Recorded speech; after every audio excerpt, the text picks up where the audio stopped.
In 2008, life couldn't have been better for the British businessman Safi Qureshi. He'd just starred on Piers Morgan's television show about Dubai, and the world's media were clamouring for his attention. But the high life was quickly swapped for a Dubai prison cell.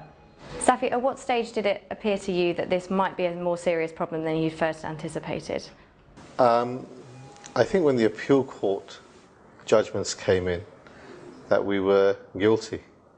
I think it's at that point that I sort of realised that I think I may have a serious problem here. You know, up till that point, there was hope that we would be able to prove the innocence in the standard court process.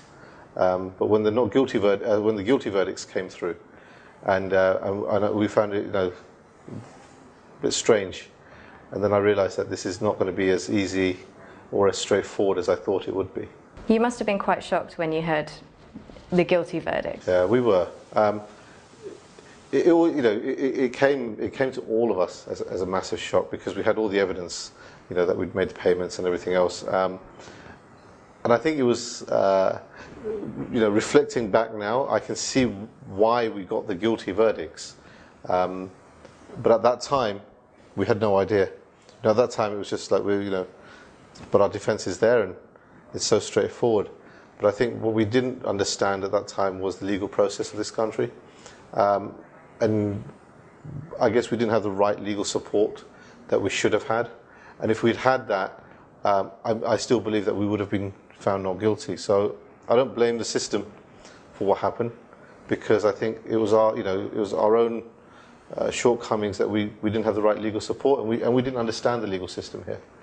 But the second time round, when you were up in court, you had a better idea of what was expected of you. Second time round, it was, first of all, I spent a lot of time reading the whole sort of legal library of Dubai. So it was familiarising ourselves with the laws, but not just the laws of the country, the courts, its process, the prosecution, the whole thing. It's almost like doing a 3-year crash course in law in the space of a year. So that was the first part, to understand what the legal process was. Once that was understood, then writing and submitting applications and doing all the legal process became easier. It just took a long time, and it took a long time because a lot of it was done obviously from inside prison. It's more, it's 5 times as longer to do it when you're inside than it is if you're outside. You're able to run around. But at that point, we were still very, very confident.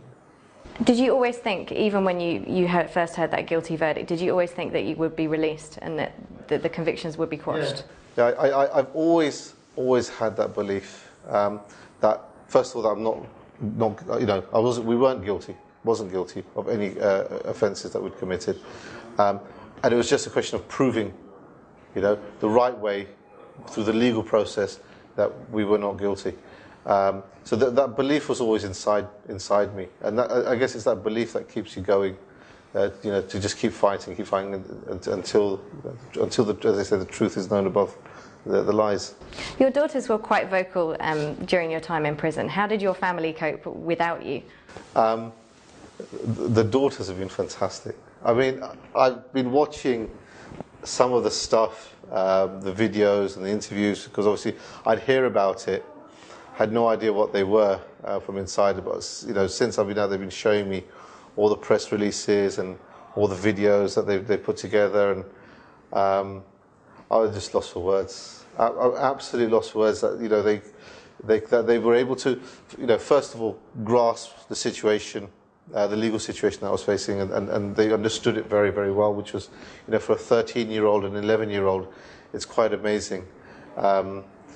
And then to be able to do what they did and to drum up the sort of support that they had, it just makes you feel very, very proud of them.